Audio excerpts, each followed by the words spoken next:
Oke, beberapa tahun terakhir fenomena-fenomena gerakan hijrah, gerakan-gerakan pengajian mulai merembak di masyarakat. Kalangan-kalangan pemuda, pemudi, ikhwan, akhwat, brothers, sisters, banyak yang tertarik dengan gerakan-gerakan tersebut dan banyak juga yang memperakasai sebagai pencetus gerakan-gerakan hijrah tersebut. Gerakannya sangat positif ketika masyarakat mungkin mulai resah dengan kehidupan beragama yang mungkin semakin tergerus dengan kehidupan modernitas yang membuat kita jadi jauh dari agama. Jadi ini satu gerakan yang positif. Namun, di balik semua gerakan-gerakan positif, itu mungkin ada tersampil sedikit hal-hal yang mungkin bisa dibilang kurang pantas atau negatif. Bersama saya Abdul Matin Muhammad, dan nanti akan ada narasumber yang insya Allah luar biasa di Majelis Mikir episode kedua. Assalamualaikum.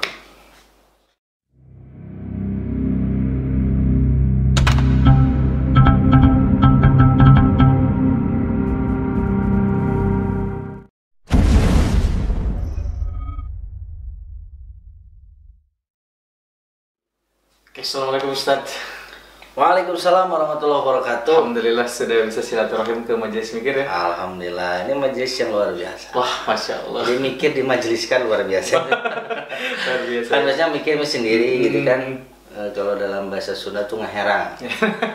Jadi mikir sendiri terus tidur. Tapi ini luar biasa ya. Alhamdulillah, syukur. Alhamdulillah. Gimana Ustadz? Sehat? Alhamdulillah sampai saat ini sehat walafiat. Insya Allah. Kegiatan lagi corona begini Ustadz, ngapain aja di Kebetulan saya kan ngurus pesantren. Iya. Jadi mau ketawa ya kayaknya. Karena bingung juga gitu kan. Iya. Kalau ditanya kegiatan apa ya Ustadz biasa kegiatan sehari-hari gitu ya. Kebetulan saya punya pesantren juga. Iya. Pesantren Yatim Duafa, nama pesantrennya Firman Amalia. Dikit promosi boleh? Ya, boleh. Ya kapan-kapan lagi kan ya gitu. Betul. Yatim Duafa Firman Amalia sekarang domisilinya di Cileunyi. Nah, itu santrinya ada kurang lebih 20 orang. Kita di situ menghimpun anak-anak yatim gitu kan. Kemudian kita ya latihan lah gitu untuk dia itu lebih mengenal Al-Quran lah. Masya Allah. Tahfidz Quran. Masya Allah. Alhamdulillah Ustaz. Sangat bersyukur sekali saya sebagai host di Majelis Mikir bisa kedatangan Ustaz. Mudah-mudahan Majelis Mikirnya di barokah Ustaz. Amin. Nah, saya juga terima kasih. Saya diundang. Soalnya nih cukup lumayan padat juga. Oh gitu ya. Saya juga minta ini kapan saya diundang? Nggak diundang-undang. Ya, jadi luar biasa gitu. Masya Allah. Oke Ustaz. Gini Ustaz, sedikit ngomongin tentang tren anak muda dan hijrah Ustaz ya. Tren anak muda ya di Bandung khususnya ya, umumnya di Indonesia Ustaz. Pandangan Ustaz sendiri terkait tren anak muda yang hijrah itu kayak gimana Ustaz?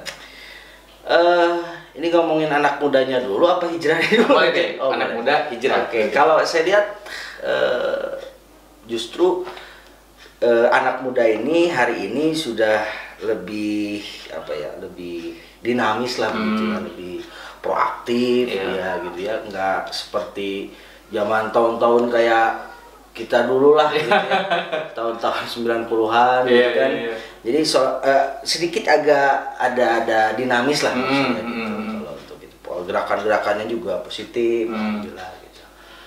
Nah, untuk berbicara hijrah juga saya kira untuk semangat dan sebagainya luar biasa kan. Luar biasa. Jadi itulah mesti kita apresiasi, bersyukur kepada Allah Subhanahu wa taala dengan hal-hal atau fenomena yang terjadi hari ini. Betul. Jadi Ustaz sendiri positif lah dengan karena kita kan harus syukur dulu. Nah, syukur nanti Allah tambah. Masya Allah, luar biasa Ustaz. Oke Ustaz. Agak sedikit nyentil nih Ustaz. Terkait tren anak muda yang hijrah, terus mereka cenderung agak songong gitu Ustaz dengan kehijrahannya tuh. Jadi kayak aku udah hijrah loh, aku udah kayak aku muslim banget gitu. Nah, menurut Ustaz orang-orang kayak gitu kayak gimana Ustaz? Pertama itu kita sebagai orang tua juga ya. Pengamat gitu. Bahwa jadi itu suatu hal yang memang mungkin kebanggaan ya bagi mereka sendiri, karena perjalanan untuk itu juga agak lumayan nggak gampang sih sebetulnya gitu kan. Jadi kalau saya melihatnya pertama mungkin ada sebuah kebanggaan, tapi kemudian menjadi euforia yang berlebihan sehingga ada judgment misalkan kayak gitu. Nah itu persoalan yang menarik sebetulnya yang harus kita bahas gitu ya. Gitu. Jadi seperti itu sama kita bingung ini kan harus mikir. Iya siap. Jadi memang itu awalnya pola sombong itu dari mulai yang euforia gitu yang terlalu berlebihan. Saya kira seperti itu. Jadi awalnya sih positif kan.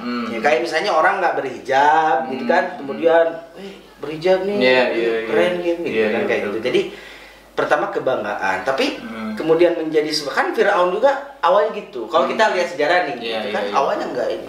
Bahkan saya pernah lihat di salah satu media sosial ada orang yang mengaku sebagai Tuhan, padahal dia tuh awalnya nggak mengaku, karena ada kebanggaan, terus juga ada faktor eksternal misalnya dipuji-puji dan sebagainya, akhirnya gue banget. Jadi itu saya kira gitu, saya kira yang ya mungkin kalau istilah orang tuanya malah harus sedikit agak diperbaiki lah, atau misalnya diluruskan atau diarahkan gitu kan. Terus untuk menanggulangi biar kayak misalkan saya ini anak muda dan saya tuh sebenarnya gak mau tuh Ustadz untuk songong gitu karena kehijrahan saya, kayak gimana tuh Ustadz? Pertama ya itu harus apa ya banyak mengkaji sih awalnya kan gitu ya. Jadi kita harus lebih memahami esensi dan substansi dari suatu hal yang kita pahami. Makanya langkah pertama yang harus kita lakukan yaitu terus belajar lah. Pertama kita belajar, mengkaji gitu kan. Akhirnya nanti karena proses itu panjang juga kan. Gitu. Proses pengkajian itu panjang juga gitu. Karena kalau misalnya pendek-pendek ya jadinya nggak ini ya. Jadi akan mengambil sebuah kesimpulan yang salah gitu. Begitu. Soalnya gini Ustadz, jadi kita tuh kayak, saya sambil mau tanya juga nih, kalau misalkan saya lagi kajian Ustadz contohnya, oh iya saya kenalan dulu ini Ustadz Irfan. Oh ya Allah luar biasa. Belum dikenal. Saking asiknya ngobrol langsung pengen nanya gitu Ustadz. Ustadz gini Ustadz, saya lagi kajian Ustadz ya, kajian Ustadz Irfan. Tapi saya tuh kayak masukin ke Instastory saya bahwa lagi kajian Ustadz Irfan nih gitu. Itu hukumnya gimana Ustadz? Boleh nggak kayak gitu? Kalau kita ambil positifnya, pertama mungkin kalau misalnya maksudnya dia misalnya untuk mengajak nih, saya dapatin sesuatu di sini, di kajian ini, maksudnya mungkin kayak gitu. Terus kemudian di post misalnya di media sosial dan sebagainya. Ya mungkin kalau maksudnya untuk mengajak dan sebagainya, karena saya kan kadang gini kan, kita menemukan sesuatu nih, gitu kan, wah ini bagus banget ya, barangnya beli di mana? Dari sini loh, nah gitu kan. Di sini akhirnya dipromosiin gitu. Positifnya kayak gitu sih gitu. Kalau berbicara hukum sih ya itu tergantung tadi. Kalau misalnya maksudnya untuk menjudgment orang, misalnya untuk di-post untuk menunjukkan bahwa ini kajian yang benar, yang lain nggak benar, itu nggak benar. Kalau bisa kayak gitu. Tapi kalau untuk mengajak dan sebagainya, ya mungkin bagi dirinya ya step lah gitu, yang tahapan mungkin untuk wilayah dirinya itu tahapan mungkin gitu. Oh itu jawaban teraman kayaknya. Soalnya nanti takutnya gitu. Tapi nggak ada maksud sih. Kita di majelis ini kan nggak ada ya kan? Nggak ada maksud. Apa ngomong apa aja sih? Nggak ada. Kita benar-benar pure mikir ya. Karena ini berasal dari keresahan Ustaz. Banyak orang yang resah dengan kayak semacam mungkin ada orang yang belum tersentuh hidayah hijrah gitu. Mereka bertanya-tanya, bahkan saya pun bertanya-tanya apakah boleh nggak sih kayak ngepost gitu lagi kajian, kalau lagi sholat, kalau menurut saya agak keterlaluan ya. Lagi sholat wajib kan menurut Ustaz sendiri gimana? Jadi pas mau ruku dicekrek gitu. Jadi itu kan banyak yang kasus-kasus yang sering nanya juga ya gitu dari pengalaman. Ustaz bab sodako nih gitu kan. Ustaz saya nih mau donasi, mau sodako, gimana nih hukumnya kalau saya post gitu? Saya kira kalau ya itu kembali ke niat. Gitu.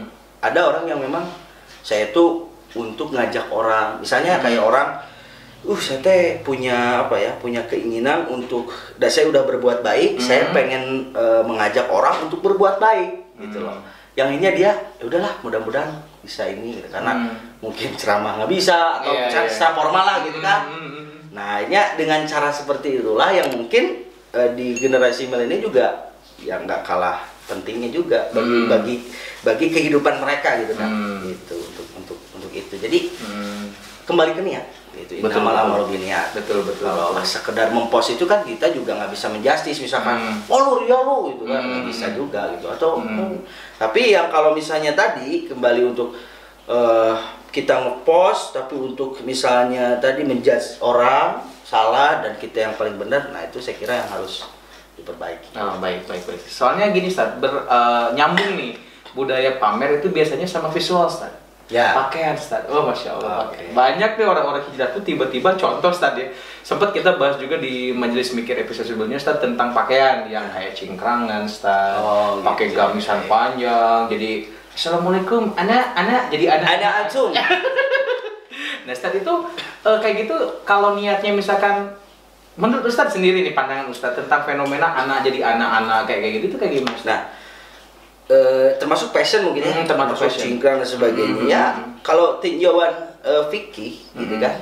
Kalau kita melihat tinjauan fikih ya sah-sah aja sih. Maksudnya kayak orang bercadar nih, nikob, orang cingkrang, orang apa. Ya itu suatu hal yang positif. Kalau menurut saya itu pribadi hal yang positif gitu. Cuma itu tadi kalau misalnya kembali ke penekanan dan sebagainya itu saya kira juga itu yang harus kemudian dievaluasi lah gitu, dievaluasi jangan sampai seperti itu. Karena itu nantinya juga akan apa ya, menimbulkan persoalan-persoalan lain. Di samping misalnya kita ini sunnah ini, tapi ada niat untuk, nah itu. Jadi seolah-olah yang nggak cingkrang nggak sunnah, ya gitu kan, yang cingkrang sunnah misalnya. nggak gitu kan, Rasul makanya kan Rasul ada hadis qauli, fi'li, gitu kan, takriri. Bahkan yang sering kita apa ya, bukan jarang kaji, kalau kajiannya memang ada cuman kurang minat atau apa gitu, kurang famous gitu. Kan ada hadis-hadis takriri gitu kan, yang Rasul nggak melarang, Rasul juga nggak menyuruh, tapi itu menjadi sebuah hukum, supremasi hukum bahwa menandakan boleh, dan itu pun panjang kan gitu kajiannya. Gitu. Yang kadang-kadang kita berdebat itu, ini hadisnya ada tuh sahih gitu, itu kan sebagian gitu kan, sebagian ada, sebagian juga ternyata ada yang betul. Oke, Ustaz, tadi agak sedikit disinggung tentang kajian, Ustaz. Nah, ini agak lucu nih, Ustaz. Soalnya agak lucunya gini, Ustaz. Banyak sekarang tuh yang saya ketahui ya, Ustaz. Banyak orang tuh yang sekarang pelopor hijrah tuh kajiannya tuh cinta melulu, Ustaz. Artinya orientasinya selalu kayak udah nikah yuk kayak gitu loh, Ustaz. Jangan pacaran. Nah, menurut Ustaz sendiri kayak gimana tuh kajian-kajian semacam itu? Kalau kajiannya itu sendiri, kalau kayak saya melihat dari sudut pandang sebagai seorang ustadz yang menyampaikan, gitu kan, itu mungkin dalam situasi yang seperti ini di tengah-tengah milenial dan sebagainya, mungkin dianggap salah satu metode begitu kan, untuk mereka menyampaikan bahwa jangan mendekati zina, gitu kan. Itu kan maksudnya seperti itu. Kalau saya simak begitu, kemudian daripada pacaran menikah misalkan, itu kan sebuah hal yang apa ya, kalau oleh saya, bukan saya ya, orang yang ya ustadz yang 90 atau yang tua mungkin haram apa, tapi itu kan sebuah apa ya, pengarahan begitu, pengarahan. Tapi kemudian semakin kesininya mungkin ada beberapa yang kebablasan. Maksudnya kebablasan itu gimana? Kajian, ada si Anu misalnya kajian, sehingga jadi ada istilah pacaran syariah, itu saya nggak ngerti gitu kan, pacaran syariah itu seperti apa gitu. Padahal kan si ustadz itu sendiri juga nggak maksud gitu, maksudnya kajian itu bukan untuk itu, enggak gitu. Maksudnya nggak gitu kalau saya gitu. Betul. Cuman ya kembali ke pemahaman orang, persepsi orang. Makanya itu tadi kan proses kajiannya juga panjang. Ini juga Ustaz, soalnya ada satu kasus tadi ya. Jadi dia tuh giro hijriahnya tinggi sekali Ustaz. Baru masuk kajian A lah gitu ya. Dan kajiannya itu tentang bagaimana menghindari zina, yang tadi bagaimana kayak ya udah kita nikah aja nih. Nikah kan banyak barokah gitu Ustaz yang bisa didapat. Nah, masalahnya Ustaz, dia itu jadi kayak nikah dan habis itu cerai Ustaz, beberapa minggu setelahnya cerai. Masalahnya karena itu salah siapa tuh Ustaz? Maksudnya kayak ada kejadian kayak ayo udah ta'aruf yuk, ta'aruf dipaksain ta'aruf yang akhirnya jadi kayak, jadi nggak benar gitu Ustaz. Rumah tangga itu kayak gimana Ustaz fenomena semacam itu? Ya itu jadi kan sebetulnya kalau bahasan niat tadi kan, itu dalam hadis yang populer kita dengar kan, itu disempilkan istilah faman kanat hijratuhu innamal a'malu binniyat ya. Innamal a'malu binniyat wa innamal likulli imri'in ma nawa. Faman kanat hijratuhu lidunya yusibuha awi mura'atin yankihuha fahijratuhu ilama hajur ilaih. Dikit ada hadis lah. Siap. Oh ini Ustaz gitu ke bahasa Arab. Siap. Gitu kan. Gitu. Jadi itu kembali ke sana. Kadang ada orang yang ini dia mau datang kajian tuh karena memang ada si cewek itu. Itu juga kan menjadi sebuah catatan sebetulnya. Kan? Lalu kemudian awalnya ya kajian terus taruh akhirnya itu gitu kan pirah pisah. Itu kan adalah persoalan yang harus berangkat ke awal tadi gitu. Awalnya dia tuh menikah itu untuk apa? Terus awalnya berawal dari mana? Sebabnya seperti apa? Gitu. Kalau itu kan akibatnya, sebabnya seperti apa? Mungkin bisa jadi faktor yang tadi saya sebutkan bahwa di faktor niat itu tadi. Jadi bukan taruhnya yang salah, bukan konsep nikahnya yang salah enggak. Ya, tapi itu ada ya ke niat kembali si orang tersebut gitu loh, yang menjalani itu bagaimana kemudian seperti itulah. Oke, Ustaz. Kalau misalkan saya dalam artian saya belum sebenarnya secara misalkan ekonomi, manajerial, ilmu saya belum mampu, tapi saya tergiroh untuk nikah. Itu kayak gimana Ustaz? Bagusnya kayak gimana dulu tuh? Tanya girohnya baru girohnya nih Ustaz. Giroh tapi nggak pakai perhitungan. Nggak pakai perhitungan betul. Ya kalau ya itu tadi kan ada hadis Rasul nih, makanya kita balik lagi ke ilmu gitu, balik lagi ke sejauh mana kita memahami konteks tersebut kan. Memang dalam hadisnya ada ya ma'syarus sabab man istata'a minkumul ba'ah falyatajawwaz. Barang siapa yang dia itu misalnya mau untuk menikah, giroh nih gitu kan, mau menikah ya nikah gitu. Tapi kan ba'ah di situ juga ulama menafsirkan kan, ba'ah di situ bukan sekedar ini, bukan sekedar dia mau begitu kan, tetapi dia ngerti nggak gitu, ngerti nggak nikah itu apa. Bahkan kalau kita lihat dalam Al-Quran kan nikah itu termasuk misaqon walido kan, ikatan yang kokoh gitu kan, sampai diibaratkan dalam ayat yang lain itu seperti perjanjian yang ikatan yang dibangun oleh para nabi dan rasul. Gitu. Jadi sakralnya kan nikah.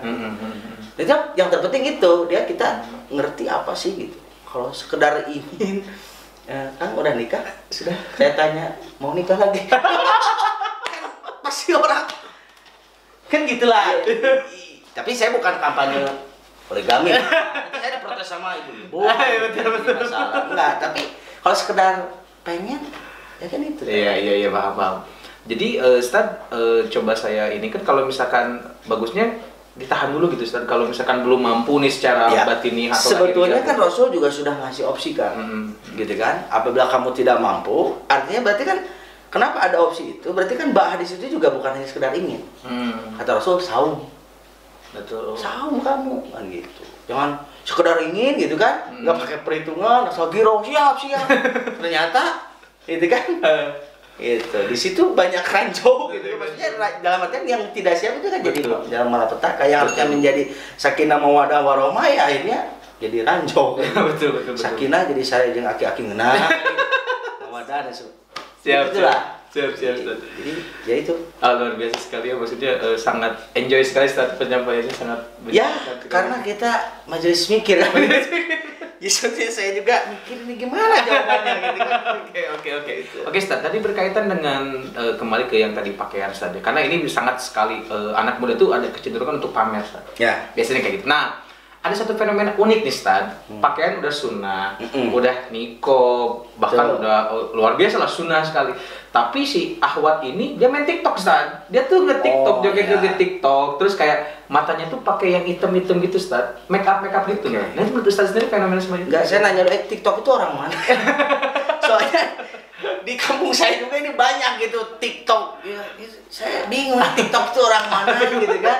Ya maksudnya kalau ini saya silaturahmi lah gitu, jadi donatur pesantren. Bagaimana misalkan kan gitu. Siap. Itu yang yang harus juga kita jadi tugas bersama sih, bukan tugas. Media itu kan alat ya. Sebetulnya kalau saya sederhana aja kayak pisau gitu kan. Pisau itu kan bisa manfaatnya besar. Itu kalau nggak ada pisau, Akang misalkan dihadiahin semangka sama saya, mau digerogotin, tetap dipotong. Itu kan manfaat kan, manfaat. Kemudian ibu-ibu di dapur atau misalkan itu kan manfaat. Gitu. Tapi juga banyak kriminal kita di berita misalkan pembunuhan, alat buktinya misalnya pisau, itu kan jadi masalah. Nah, kalau saya bukan mengkritisi itu TikTok tuh haram atau enggak sih, itu kan media kalau saya, media. Jadi apapun, karena saya juga lihat di satu sisi ada juga orang TikTok sampai cekuran, yang lebih inilah, orang TikTok bisa apa segala macam, ya walaupun nggak tahu lah kita ya. Tapi itu kan media.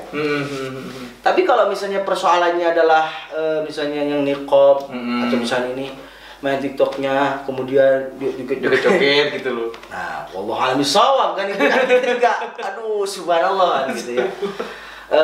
Itu kan kalau saya sedikit gitu agak-agak ya bukan hujatan lah, kita juga harus yang namanya bijak dan adil gitu kan, dalam kalau kita nggak bisa bijak terhadap diri kita apalagi orang lain, kalau kita nggak bisa adil kepada diri kita apalagi orang lain, apalagi berkaitan dengan tadi wanita gitu kan, misalnya yang ini kan jelas, jangankan misalnya sengaja mempertontonkan gitu, orang lewat kan dalam hadis gitu ya, misalkan perempuan jalan kan gitu, terus itu harusnya sunnahnya itu kalau ada misalnya laki-laki di jalan nih, laki-laki itu kan laki-laki di depan, perempuan di belakang, itu ada pesan apa kira-kira? Artinya saking harus dijaga kan gitu. Kalau ini kan kalau di pertontonan seperti itu kan ada unsur sengaja kalau saya gitu. Nah, kalau saya lebih ke sana sih, jadi ya kita harus bijak dan adil aja. Jadi intinya boleh apa enggak ahwat-ahwat niqab TikTokan joget? Nah kalau itu kan joget, berarti ada sudah jelas kan? Ya nggak boleh lah. Nggak boleh ya. Nah, gitu. Makanya tadi saya di awal ini kan media gitu, mau dipakai apa? Kalau misalnya tadi niqab joget-joget itu kan sudah kayak pisau tadi, kan mau dipakai apa? Gitu. Kalau untuk itu saya kira ya itulah. Nggak boleh lah ya Ustaz ya, maksudnya. Nggak boleh lah. Nggak boleh ya, kita nggak boleh aja. Iya nggak boleh, betul Ustaz, betul. Oke Ustaz, kembali ke gerakan dakwah di anak muda Ustaz. Biasanya ini kan mereka bermajelis Ustaz ya, bergrup lah Ustaz. Nah, ada sedikit fenomena unik Ustaz, di mana bahwa kadang grup ini tuh jadi hal yang eksklusif Ustaz. Jadi kalau misalkan saya ikut majelis Ustaz Irfan. Ya. Nah saya tuh kalau ke yang orang non majelis Ustaz Irfan tuh saya nggak bisa Ustaz, saya nggak mau. Ya. Betul. Nah itu menurut Ustaz sendiri fenomena grup-grupan yang mengeksklusifkan diri itu seperti apa Ustaz? Nah, masalah grup-grupan. Ini kita bahas apa grup-grupan ya? Nah, jadi kalau masalah grup-grupan itu kan dalam Al-Qur'an sudah jelas ya. Dalam surah Ar-Rum, ayatnya ya dicarilah di rumah. Jangan lupa lagi ayatnya. Yang jelas di situ ada kutipan ayat minal ladzina farraqu dinahum wa kanu syi'an. Jadi masalah grup-grupan itu nggak boleh sebenarnya. Ya, apalagi dulu ada yang namanya di Madinah itu Bani Aslam. Nah, jadi ketika Rasulullah SAW sebagai pemimpin, kemudian ada sebuah hal yang menyenangkan bagi orang mukmin pada saat itu di lingkungan Rasul, pada sahabat. Tapi kan kita tahu dalam sejarah kan ada kelompok-kelompok tuh ya, terus ada yang Bani Aslam itu hidup, kalau bahasa kita ya, hidup Bani Aslam gitu. Kata Rasul, ya gitu. Ya kalau sekarang ya saya jelaskan seperti itu. Siap. Hidup Bani Aslam gitu. Kata Rasul, jangan Bani Aslam, kalau mau hidup Islam. Gitu kan, artinya ada pesan di situ yang nggak boleh gitu kalau masalah grup-grupan seperti itu. Tapi juga mereka mungkin di satu sisi yang lain gitu kan, mempertahankan juga memang ada argumennya masing-masing gitu. Ya begitu. Jadi memang ada maksud, tapi sebenarnya nggak boleh start grup-grup. Nggak boleh, karena itu tetap nanti akan, Rasul saja kan Ojol itu kan nggak bilang itu disatuin kan, yang dua jadi satu, masa yang satu jadi dua, jadi banyak kan gitu. Bisa. Biasa ya. Oke, Ustaz, masalahnya gini, grup budaya grup-grupan itu Ustaz, jadi ada orang yang termarginalkan dengan grup-grupan ini. Jadi kayak merasa, duh, aku kotor dan aku tidak lebih baik daripada dirimu yang masuk majelis A gitu, Ustaz. Nah, itu sendiri apakah ada peran salah dari si grup-grupan ini atau memang orang yang anggap salahnya yang salah, Ustaz gitu? Salah apa dosa? Salah dulu, Ustaz. Salah. Berat ya kalau dosa. Berat, kalau dosa berat. Oke. Salah dulu. Jadi itu kan kalau kita lihat itu kan adalah dampak ya. Kalau saya melihat itu dampak. Itu kan partikel-partikel kecil lah. Ya, gesekan-gesekan itu partikel-partikel dari apa? Dari pemahaman yang tidak universal, tidak general. Itu general itu apa ya? Umum. Saya takut salah kan. Jadi tidak secara utuh gitu. Karena tak tahu ya ayyuhalladzina amanu udkhulu fi silmi kafah, harus seluruh dong. Itu memahami. Itu mungkin salah satunya dari dampak pemahaman yang tidak menyeluruh. Begitu. Sehingga itu menjadi sekte-sekte, kelompok-kelompok, geng-gengan gitu. Terus yang orang-orang yang merasa kayak dia kotor sendiri, Ustaz, gitu, kayak merasa kotor gitu dan mau masuk majelis A tuh karena orang-orang ininya sudah kayak ada tembok suci gitu, Ustaz. Jadi kayak mau masuk tuh kayak agak susah gitu, Ustaz. Ya itu tadi, itu kan dampak. Jadi si orang ini juga terkena dampak yang tadi, yang blok-blokan gitu. Yang blok-blokannya ini pun juga tidak sepenuhnya memahami secara general tadi gitu, terhadap konsep Islam yang secara keseluruhan itu seperti itu. Begitu. Bener-bener, Ustaz. Jadi saya kalau boleh nih Ustaz minta statement jelas. Harus nggak berubah nih orang-orang yang grup-grupan biar orang-orang yang merasa termarginalkan tuh kayak mereka mau ikut juga gitu dan mereka tidak merasa kotor sendiri gitu, Ustaz.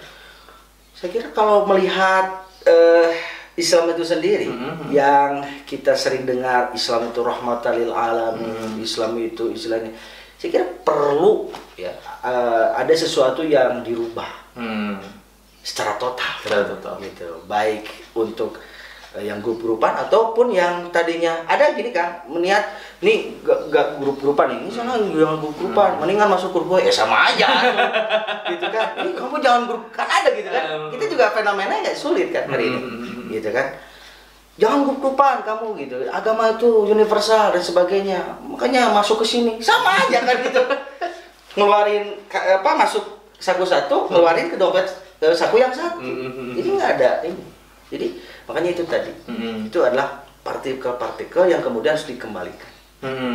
Makanya kan dalam Al-Quran yukhrijuhum minaz zulumat ilan nur, gitu kan? Jadi mengeluarkan orang itu bukan dari kelompok satu ke kelompok yang lain, tapi dalam kegelapan. Ilustrasi kegelapan itu luar biasa kan, gitu kan? Kegelapan yang secara lokal, secara interlokal, gitu misalnya, secara nasional, internasional, kan gitu.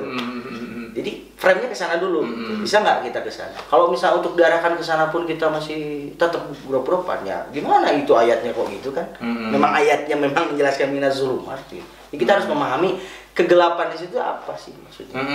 Oke, Ustaz. Terkait juga masalahnya karena gini, Ustaz, ini berhubungan dengan fanatisme terhadap satu sosok Ustaz.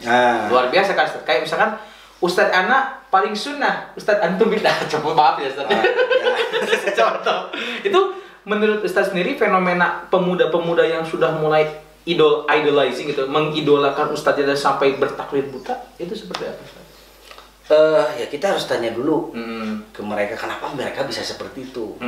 Ya, karena kita juga nggak bisa. Kenapa kamu kayak gini? Mungkin dia menemukan satu, gitu kan, sisi sesuatu yang wow, gitu kan, pada sosok tersebut. Walaupun tetap nantinya kita nggak boleh dong, gitu. Wah, pokoknya mereka salah benar sama ikut, nggak bisa dong, gitu kan, karena ada beberapa lah. Ada beberapa, nggak semua, ada beberapa yang kayak gitu, sehingga tidak Islam sangat tidak bolehkan itu, gitu, sangat tidak membolehkan, sangat tidak membolehkan itu. Jadi fanatisme terhadap satu sosok Ustadz itu nggak boleh, nggak boleh. Saya pernah mengkaji ya dalam ta'lim justru tidak disebut ahli ilmu kalau belum gitu kan mengkaji sebanyak 1000 kali. Berarti kalau kita temanya 1000 kali, berarti tema gurunya pun yang 1000. Artinya apa? Di situ pesannya adalah ya nggak boleh dong, gitu.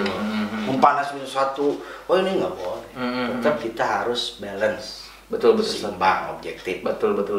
Terus juga terkait ini Ustad, labeling Ustad nih, ini luar biasa Ustad. Masyarakat kan kadang, Ustad anu gitu Ustad. Nah, saya pernah dengar salah satu informasi Ustad nih, ini saya tabayun aja nih, Ustad nih, saya kan bukan Ustad, saya nggak tahu, saya kan tabayun.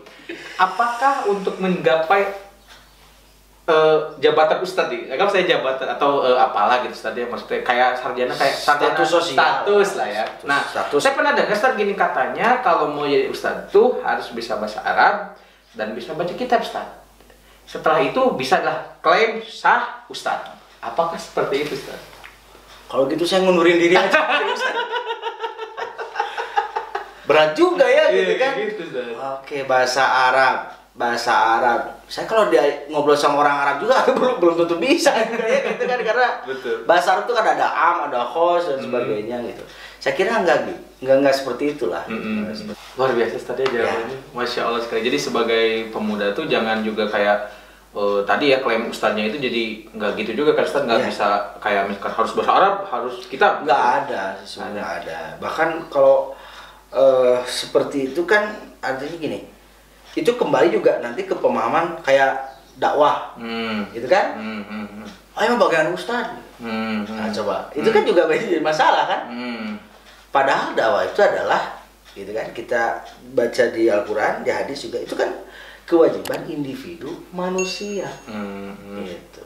Nah, itu juga nggak bisa ini kan? Udah emang bagian ustadz gitu kan? Aduh, kalau begitu jadi bebannya lumayan kan? Lumayan.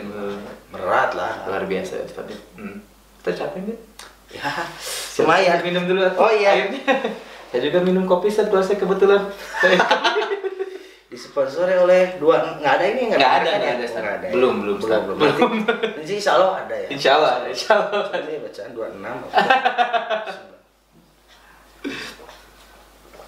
Masih ada waktu? Masih ada waktu Ustaz. Mau nggak?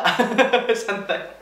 Tapi nyambil Ustaz, boleh nyambil sambil Ustaz minum, sambil saya nanya lagi Ustaz. Terkait fenomena pemuda dan hijrah ini selalu jadi hal yang senang gitu Ustaz untuk diperbincangkan dengan metode-metode penyebaran sunnah-sunnah secara moderat gitu, secara modern Ustaz. Nah, ada gini Ustaz, ini lucu banget Ustaz.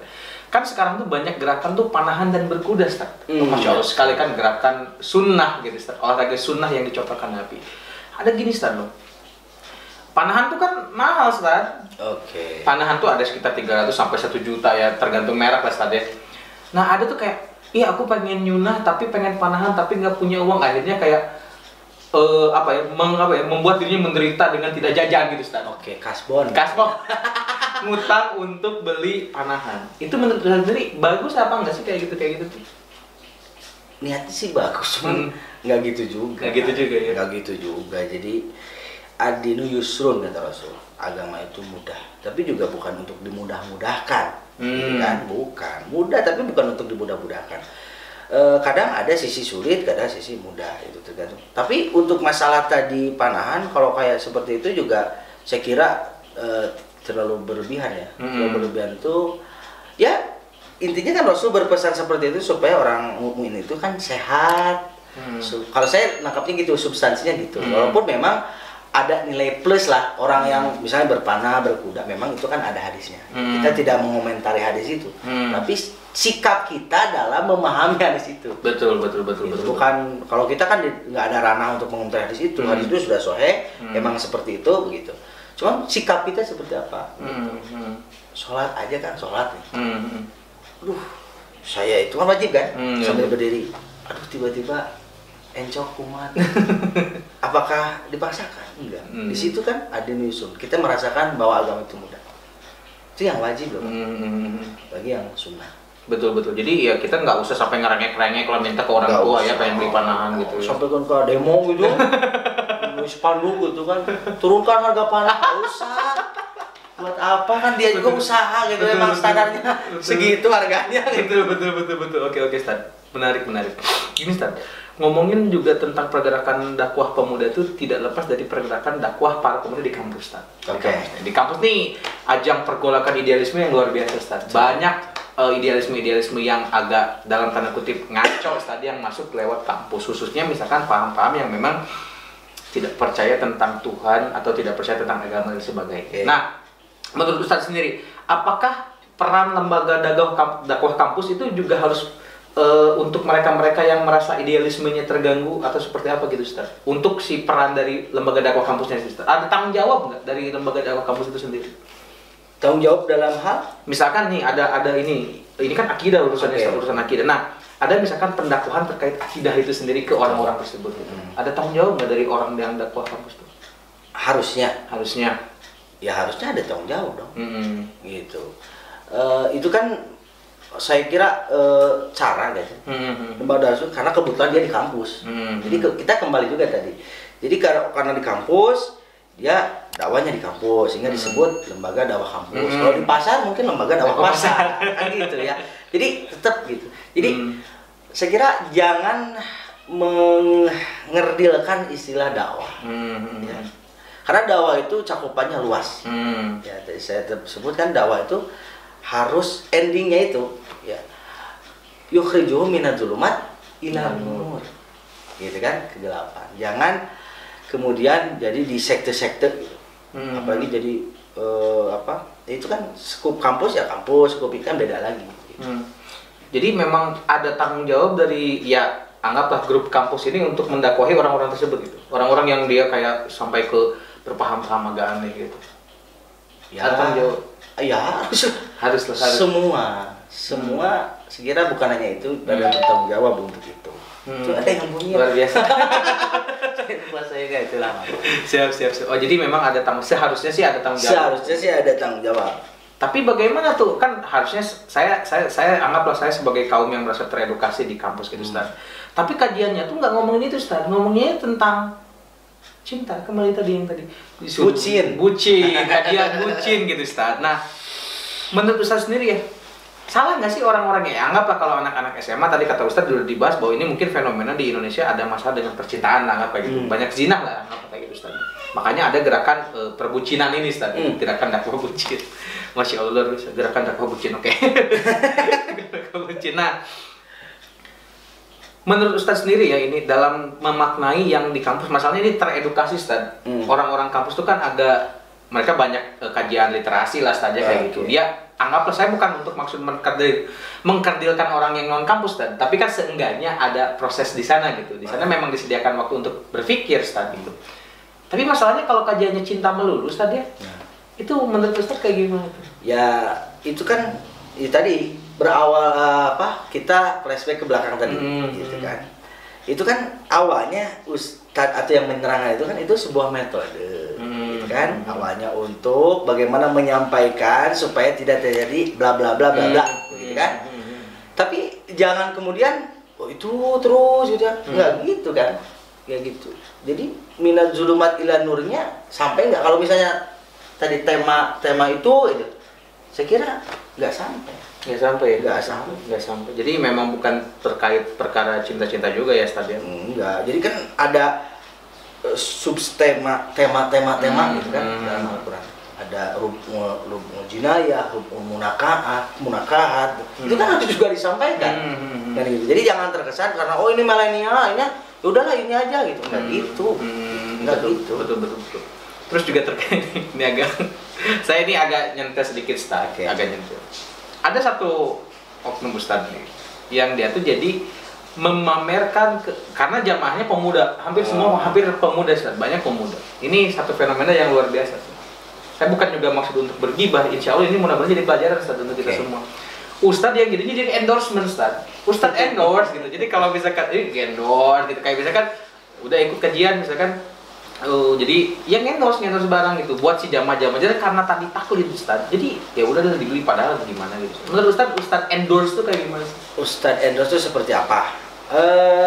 Menurut saya gini ya, masalah endorse kan saya nggak ngerti lah, kurang ngerti karena saya juga belum pernah endorse tapi ya saya kira untuk masalah endorse ini itu juga hal yang dari berbagai sisi. Kalau saya itu tetap dari berbagai sisi apakah itu adalah dijadikan sebuah tujuan dia?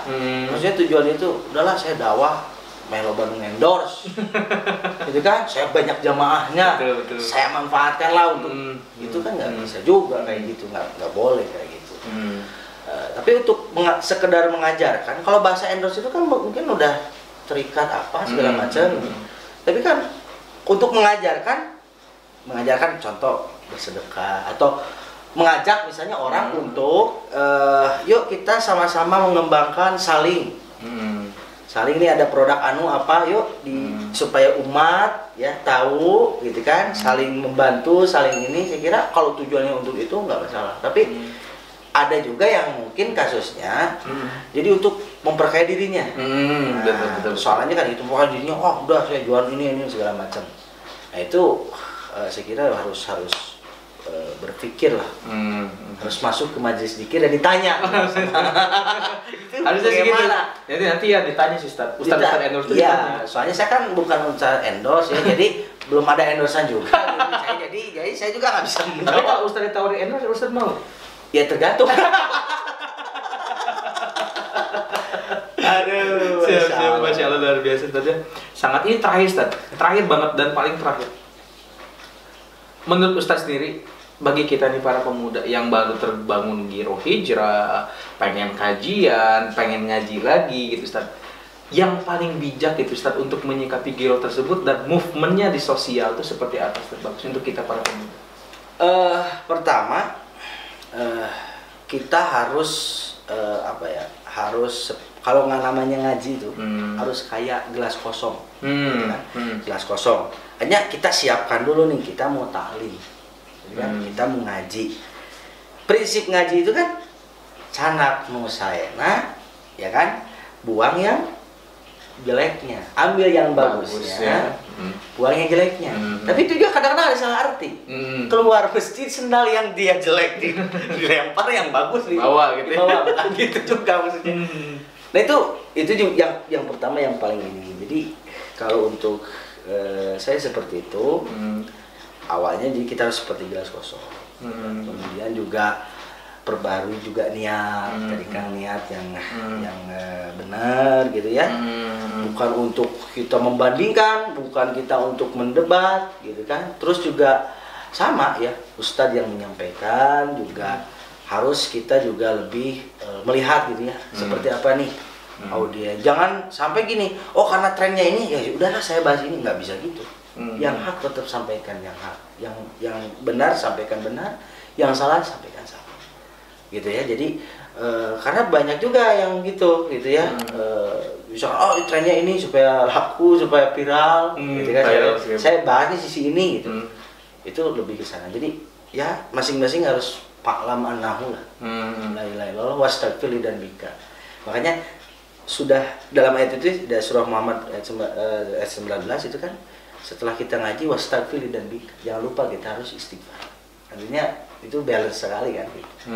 Jangan sampai kita nambah ilmu tapi nambah sombong. Oh iya betul, sombong gitu. Wastaghfir dan bika walil mu'minin wal mu'minat kan dalam ayatnya gitu. Gitu. Jadi itu jangan sampai jangan sampai berat sebelah lah, harus imbang balance antara kita ngaji juga evaluasi muhasabah ngaji, evaluasi muhasabah. Tapi bedakan membandingkan dengan muhasabah. Ilmu itu jangan ilmu bekas, jangan ilmu baru.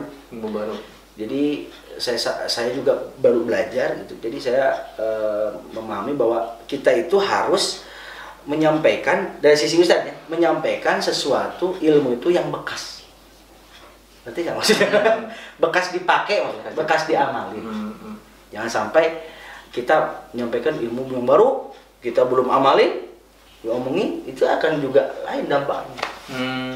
Ilmu baru tuh bisa juga diartikan bid'ah nggak, Ustaz? Ilmu baru ya begitu. Bisa bid'ah. Saya jadi ngesang. Oke, luar biasa sekali Ustaz, perbincangan kita yang penuh hikmah ini, Masya Allah. Mudah-mudahan juga Ustaz dikasih kesehatan sama Allah. Amin. Dikasih rezeki yang berkah juga.